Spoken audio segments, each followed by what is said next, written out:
Reason is reason because we want to stand on the ability to think through difficult problems and come up with the right solution.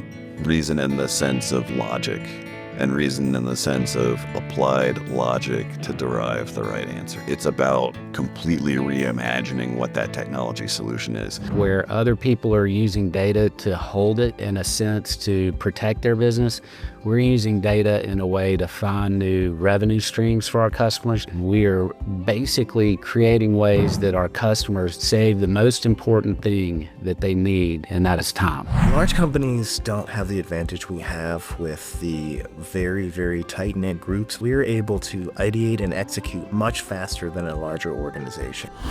Surrounding yourself with good human beings makes it easy to bond on a deeper level. So these are relationships that have been 15, 20 years in the making, and we're all dedicated to each other. When I met this team and met the people, their passion, their understanding of the market and what they were trying to achieve was just absolutely empowering to me, and I knew where I could make a difference in.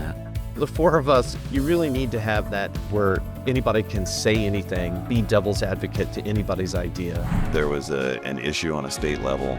They knew they had a problem. They knew that there was fraud occurring.